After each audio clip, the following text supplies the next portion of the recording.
Welcome to this community of experts on food safety, food contaminants, everything that has to do with food nutrition, wellness.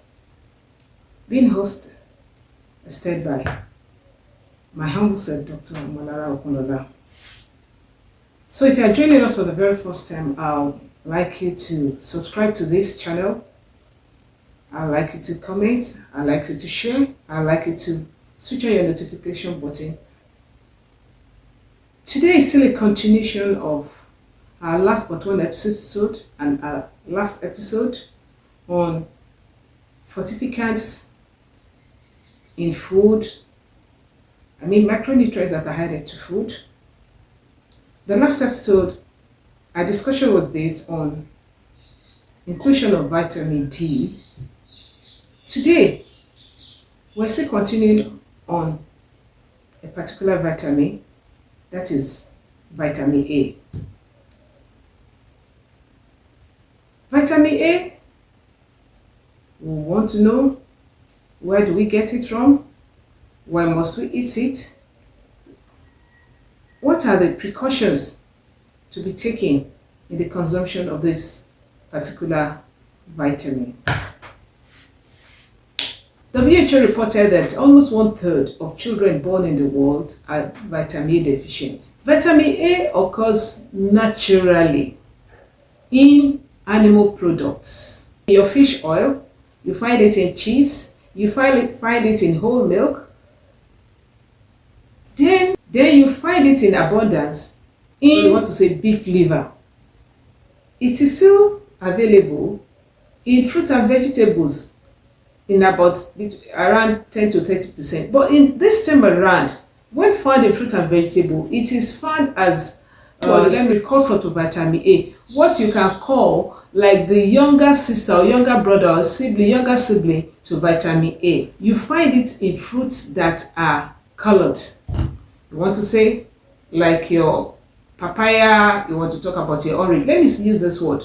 Fruits that are either red, yellow, or orange. Lack of this vitamin will cause one thing, eye. That is why the concern. You notice dryness of the cornea, part of the eye, it will become dry. And as this progresses, it will affect the retina. That is what we use in seeing exactly, to see. Our eye is there, but that's what we use exactly to see. And if that happens, it could lead to damage of the retina. At the end of the day, you have what? Blindness. Another thing is you have people that cannot really see in dim light.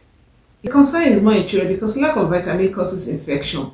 They become easily susceptible to any little sicknesses, diseases. You find children having measles. I find it funny when you find parents saying, this child keeps defecating, and with that losing water. And when you ask them, they will say, it's because the child is teething. Easy infection. Another thing is there will be slowness in the bone growth. And for us that were adults, we easily get wrinkle, especially we female don't want to have wrinkles. We just want everything to still be firm and so on and so forth. But one of the signs is vitamin A deficiency or insufficiency. There's the need for us to be very, very careful in taking vitamin A, especially those of us like myself that I did in the past. There was this product that they were selling then. They had the aloe vera, I've forgotten the name, from America. We were all buying. They said, vitamin is good, it's an antioxidant, it is this. We're just consuming everything, not knowing whether it was really good for us or without any medical consultation. Please be careful if you are on antibiotics. Please don't go and take vitamin A supplement because it will impede the action active ingredients in the antibiotics. In addition, if you are taking warfarin, which is an anticoagulant, it is going to interfere that at the end of the day, your warfarin that is supposed to prevent blood clots is not going to function.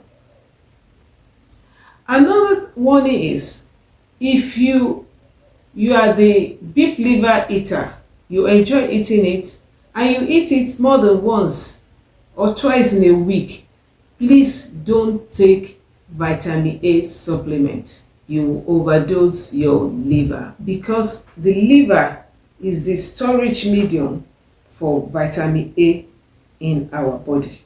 So don't go and overstore it, at the end having hypervitaminosis. Fortunately, most African countries, they've adopted fortification of their wheat flour with vitamin A. Adult male, they shouldn't take more than 900 micrograms per day, while the women shouldn't take more than 700 micrograms per day.